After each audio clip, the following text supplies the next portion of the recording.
Oklahoma Gardening is a production of the Oklahoma Cooperative Extension Service as part of the land grant mission of the Division of Agricultural Sciences and Natural Resources at Oklahoma State University, dedicated to improving the quality of life of the citizens of Oklahoma through research-based information.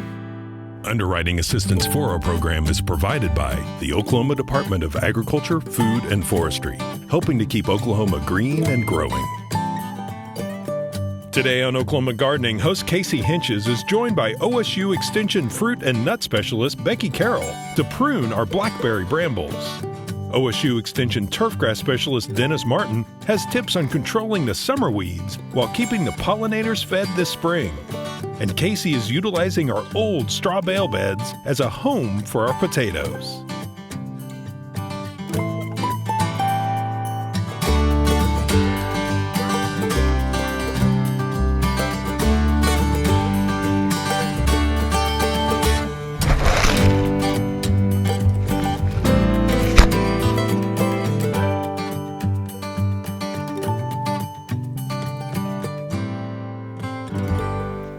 Today we're joined by Becky Carroll, Extension Specialist, who is very knowledgeable about fruits and nuts. And Becky is here today because it's late winter, early spring, and we're kind of wondering what we need to do with our brambles this time of year. All right. So we've got some blackberries.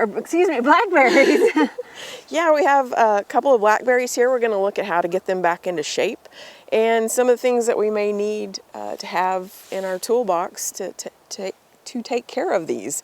And so these are thornless blackberries, so just a pair of gloves is a nice thing to have. Anytime I'm using clippers or loppers, I like to make sure that I have a pair of gloves, just protect my hands from accidentally cutting my fingers or something. They can be a little vicious if they have thorns on them. And then we need a set of good hand pruners, and I really like spending a little bit more money to get a really good pair, and then keeping them clean and stored properly, they'll last for a long time. Excellent. And then I also recommend having a pair of loppers, and this is just kind of handy so you're not having to get right down in the middle of the plant. You can do a little bit more from a little distance, especially on the thorny ones. These are very handy to use.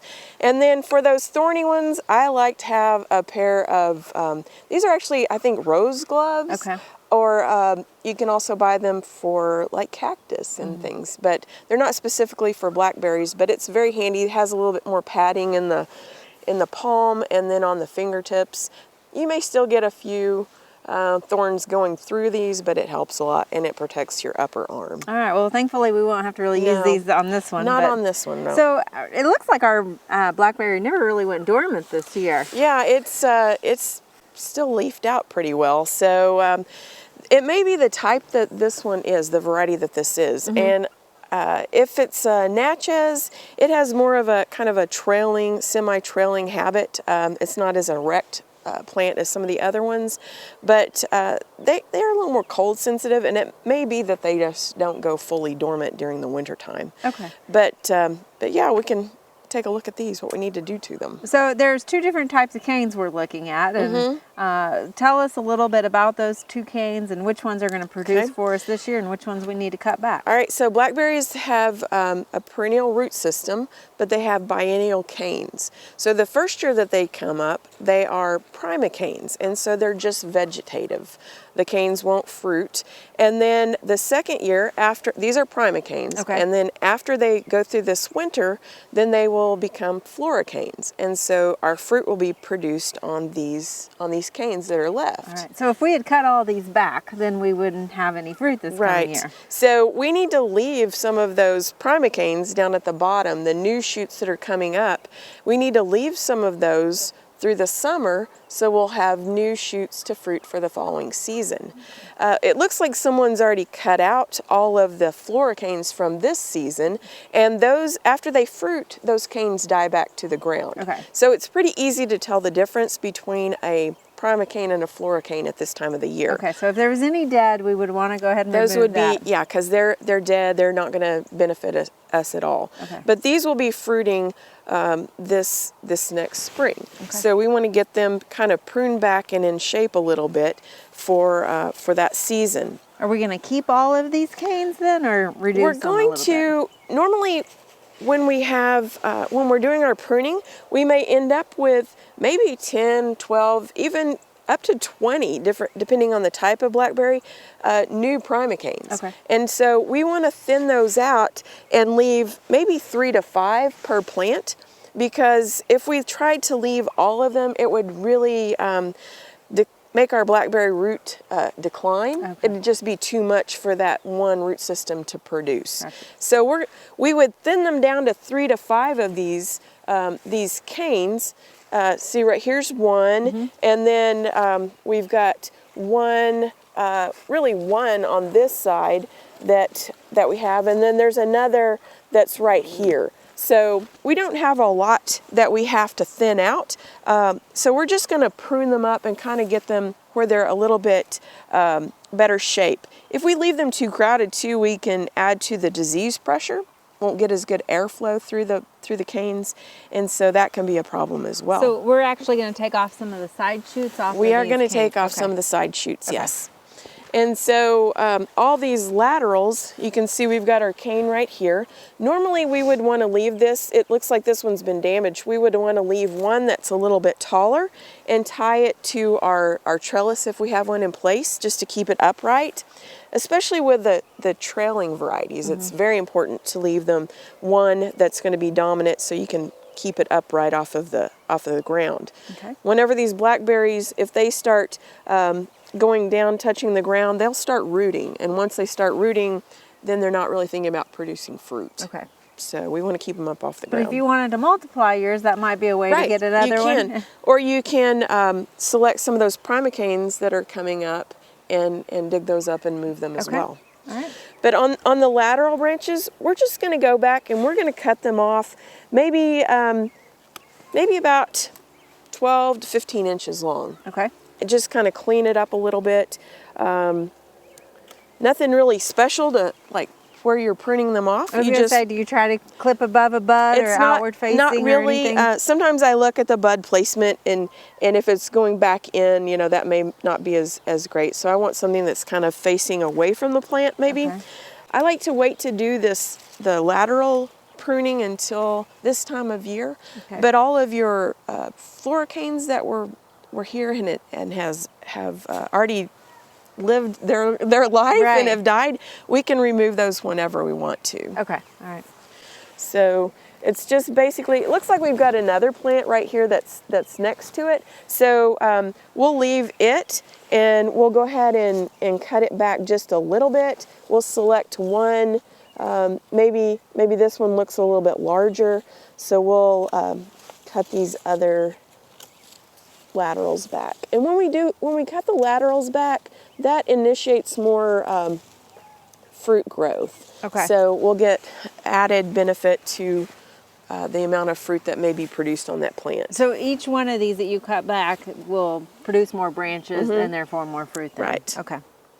And so on this plant, there's not really much more to do to that. We might want to go ahead and clean up this broken area here just a little bit. It's a little damaged, so this may have an issue later on when it gets warmer in the season or something. But since it's our main one that we've got tied up, we'll leave it for now. Okay. And so will this only last this year, right? Right. Because this is what's going to fruit for Right. us, and then next year we'll be looking at removing Yep, this. we'll cut we'll cut it right at the soil line. We'll Okay. cut it completely off. And so that's why it's very important to leave more of those primocanes to replace these that we have in our garden So now. when you're really trellising, it's not like grapes or anything. It's a temporary trellis. It for is, each year. right. You don't want to do a lot, and you just want to keep it up off the ground. Okay. It doesn't have to be anything major. And your trellis, it may be a different configuration. It may just be one wire on some types. This works on some of the varieties. You can have just one wire that goes down the middle as well. So there's different styles. All right, so any disease problems we need to be thinking about? I know they can get anthracnose, and that Right. was a problem last year with all the rain? Yeah, anthracnose is a fungus, and so it usually occurs when we have a cool, wet spring. Okay. And so that's kind of what we had this last year. And so a lot of our blackberries were showing anthracnose on the canes. And it'll end up being kind of a purple grayish lesion on the cane. That's where you can tell that you've got some issues. And you can control that with fungicides through the season. If you're having those wet, cool springs, you may need to be putting on some fungicide applications. Normally, blackberries don't require much of any type of sprays for fungus or insects either until they start fruiting. Okay. But you could put on a dormant spray, something that's going to control those that fungus as well at this time of the season if you had it really bad last year. Okay. And you can kind of tell by looking at some of those canes. All right. Is there anything else that we need to be aware of to be looking at? Yeah, whenever we are choosing the primocanes to leave for our floricanes next year, we want to select those that have nice, healthy canes. Okay. And we want to look for these, see if we see any swellings in the canes. Like right here, there's a little bit of a swelling in this area. And that is, it's most likely a redneck cane borer. And so it's an insect you may notice in the spring that there'll be some feeding on the leaves, but they lay their eggs in the cane, and then that overwinters inside there, and it makes this cane weaker. And so when you're pruning and you have 4 or 5 that don't have any swellings, you'd leave those, and this one that has a swelling, it would be one that would be a good candidate to remove. Okay. Is that going to affect this year's fruiting off of this one? It could make this cane weaker, and so it also it can make the this spot weak where this cane will break. Okay. I didn't mention on the anthracnose, if it's bad enough, it can move to the fruit as well. Oh. And it can make the fruit have, some of the drupelets can be brown and hard. Oh, and so we don't want to just let it go wild. If we do have some anthracnose, it's a good idea to control it. All right. So Now, for the redneck borer, cane borer, will we need to spray for that, or just removing it mechanically by cutting it out? normally you can just remove those swellings and keep it in check just by good sanitation, just pruning practices. But like this one, it may benefit from an application of an insecticide later this spring whenever they start to emerge, and so they won't just continue spreading through the new primocanes that are coming up. All right, excellent. So, Well, Becky, thank you so much for Sure. giving us this update on our brambles, and now we know what to do. all right, well, thank you. Check out these fact sheets for more information about how to maintain your brambles.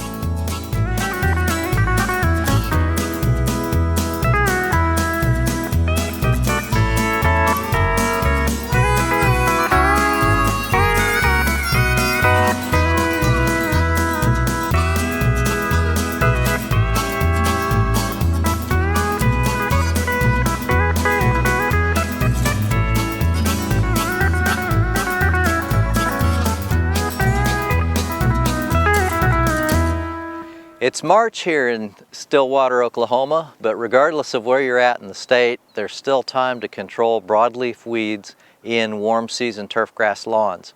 However, there's some folks that actually enjoy the broadleaf plants as well from a perspective of their ability to feed pollinators. So let's talk about some of the thought process behind how you handle these types of areas, and we'll view both sides of the story. As we take a look at this warm season turfgrass area here, it's very diverse in different plant species, and you can see even that it had quite a bit of crabgrass in it this past summer, but that froze out in the fall. It produced dead tan leaves, and right now we still have dormant Bermuda grass. But the plant that we see predominantly here right now is called henbit. It's a native winter annual broadleaf plant, and it does produce nectaring opportunity for pollinators. We also see white clover, which is an introduced perennial broadleaf species from Europe, and then also a little bit of cranesbill and also wild geranium, which are native to this area. So let's talk about if you wanted to clean this area up of these various broadleaves, and if you considered them undesirable, they would be plants then growing out of place, and we'd call them weeds. And you could use one of several consumer available broadleaf weed killers called post-emergent herbicides, meaning they're applied after the emergence of the target weed, which in the case of a broadleaf post-emergent is after the germination of the broadleaf. So many of those include things like Weed B Gone, Spectricide Lawn Weed Control, Bayer Advanced Lawn Weed Control. That's just a sample of 3 names from various products that are available out there post-emergent. Typically they'll have 2,4-D, MCPP, and dicamba in them, but also carfentrazone, sulfentrazone, any of a number of different components. And usually more than one component, and that is to broaden the width of the different weed species controlled. So that's one option for cleaning up this area. Then we'd follow up with a fertilizer program that you could find in Fact Sheet 6420, Lawn Management in Oklahoma, that would tell you about fertilization, mowing, irrigation, those types of things later on. But let's also look at this same area from a different perspective. Let's say if you enjoyed these broadleaf plants and they were actually what you wanted to be integrated into your warm season lawn, you would not consider them plants out of place. Therefore, they wouldn't be called weeds. They'd be part of the vital components of the stand. You can also approach a management program from that perspective as well. So let's say in this case though that you said the crabgrass, which we had last year, is undesirable. You could actually take the same pre-emergent herbicides that are labeled for pre-emergent crabgrass control, and once you have these desirable broadleaf components in place here, a pre-emergent herbicide, whether granular or sprayable, applied over the top is not going to injure or kill these broadleaf plants.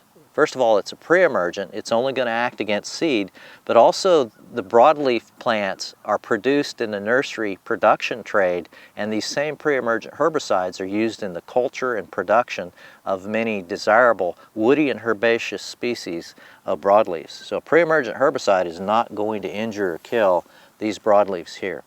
So these would continue to flower, and if you don't mow them down and if you don't spray them with a broadleaf post-emergent, they're going to flower and set viable seed.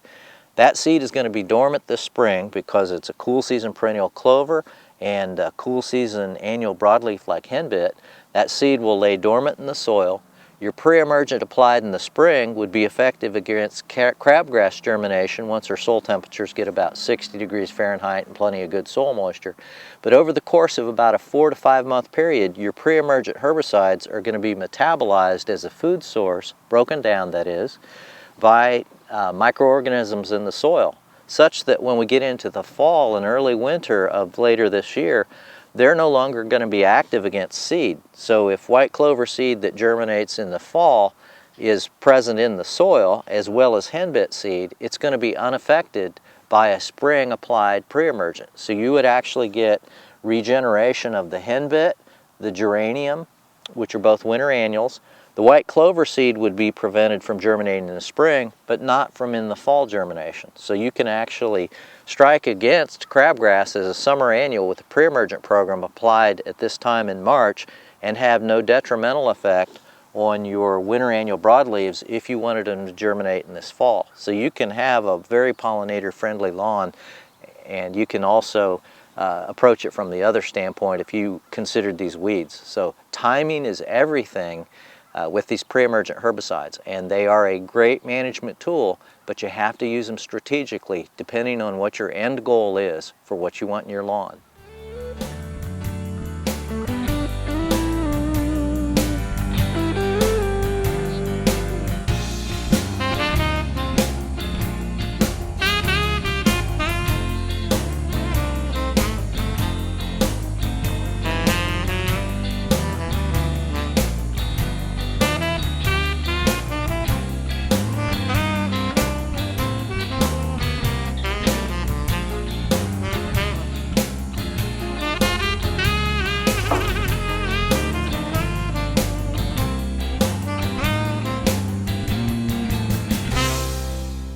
Earlier in the season, we talked about refurbishing our straw bale garden and how to repurpose that and use it for another year.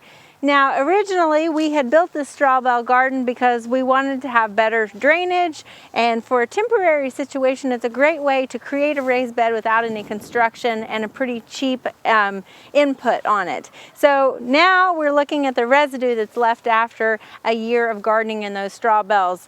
Now, we showed you some ways to utilize that straw throughout your garden, but again, there's still a lot of organic matter to use. So we're going to show you how to utilize that as another form of a raised bed. The first thing that we're going to want to do is kind of clean this out. We've got some weeds in here. We've got a lot of other material that we're just going to go ahead and clean some of this stuff out by raking it up a little bit. If you find any there's a couple of like leftover baling twine and stuff from the hay bales. You want to go ahead and make sure to remove any of that. Anything that looks like old plant debris, you're going to want to remove that and add that to your compost. Now, of course, we're going to have a lot of organic matter and straw that stays in there, and that's fine. A lot of leaf debris and stuff, but just anything that's a solid older plant, let's go ahead and try to remove any of that. So we're just kind of raking this to make sure we're getting all of the trash debris and the old plant material out. Again, you can still see we've got a lot of straw and leaf litter mixed in. And what I wanted to show you is the bottom of what some of those straw bales look like. You can see how it's decomposed. It's got a lot of straw-like material that you can almost see that was straw, but it is so full of moisture. And this isn't getting irrigated, it hasn't rained in quite a while. And so this organic matter, if you incorporate it into your soil, it's going to improve that existing soil that you have in your garden bed. And really, it almost acts like sponges, that it holds that water and the nutrients. And so that's what's great about this, is you're improving your garden soil after a year of using a raised garden. So as we tore apart our straw bales, it kind of just went all over. And what I'm doing is just really not making a raised bed just yet, but just pulling it up into a pile so that I can expose any weeds that have started germinating. And we're going to go ahead and clean this bed of all the weeds so that we're ready to develop our mounded garden to plant in here.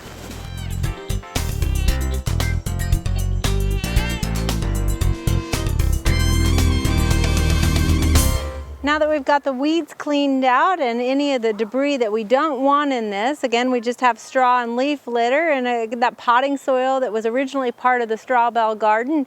And we want to turn that in now to the original existing soil bed that was underneath this. So just to incorporate it a little bit more, we're just going to start digging this and kind of turning it over and working in that organic matter. So after you've kind of dug it up and incorporated some of your soil, and I know we all have different types of soil and it might be difficult. You might use a tiller if you're having difficulties actually turning the soil with a shovel. That'll be just fine. And in fact, if you wanted to and you didn't even want to incorporate your soil, you probably could have just mounded that organic matter and planted it in directly. We probably had about 6 to 8 inches of organic matter, which would have been fine for enough rooting zone. But keep in mind, you're going to have to water that more frequently. With this soil incorporated, we're actually improving our existing soil, and we are also going to allow for better drainage. You can see after we've incorporated, we've got quite a volume here, and so the next thing we're going to do is break up any chunks and then mound that up so that we have that raised bed. So again, we've got our carbon or our straw material mixed in with our soil, and anytime you incorporate a lot of carbon material, you want to make sure that you're fertilizing with a nitrogen. Now, based off of our soil test, we know that we're pretty well suited for phosphorus and potassium and that we only need to add nitrogen. But the nitrogen that is available is going to get tied up pretty quickly with that carbon in order to continue that decomposition process. So that's why we're adding a little bit more. And we're just going to sprinkle that in on top here on our planting surface so that as we plant, it actually gets incorporated even more into that soil profile.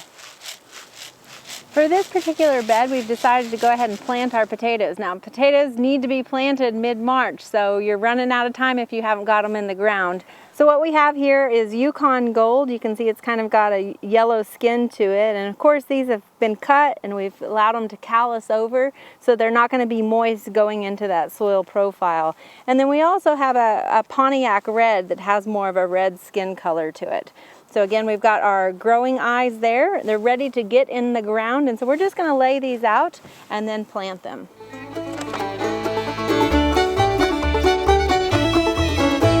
So we've got our bed prep and we've got our fertilizer out and our seed potatoes laid out. And so now we just have to get them in the ground. So we're just gonna go behind and dig down a couple of inches with our hand trowel and put those in the ground and then cover them over.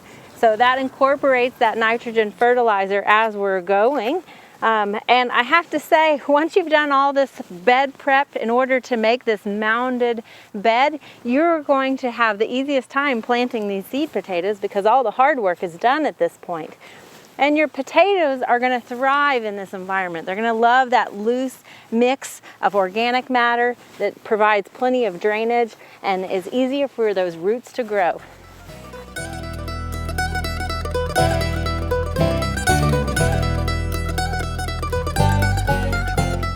Next week, Casey will get our containers and elevated beds cleaned out and ready for spring planting. Dennis Martin will look at cool season turf grasses, and Barbara Brown will take the confusion out of the dates printed on our food. Join us then for more TV you'll grow to love. To find out more information about show topics, as well as recipes, videos, articles, fact sheets, and other resources, including a directory of local extension offices, be sure and visit our website, oklahomagardening.okstate.edu. And we always have great information, answers to questions, photos, and gardening discussions on your favorite social media as well. Join in on Facebook, Twitter, and Instagram. You can find this entire show and other recent shows, as well as individual segments on our Oklahoma Gardening YouTube channel. And tune in to our OK Gardening Classics YouTube channel to watch segments from previous hosts. Oklahoma Gardening is produced by the Oklahoma Cooperative Extension Service as part of the Division of Agricultural Sciences and Natural Resources at Oklahoma State University. The Botanic Garden at OSU is home to our studio gardens, and we encourage you to come visit this beautiful Stillwater jewel. We would like to thank our generous underwriter, the Oklahoma Department of Agriculture, Food, and Forestry. Additional support is also provided by Pond Pro Shop, Greenleaf Nursery and the Garden Debut Plants, the Oklahoma Horticultural Society, and the Tulsa Garden Club.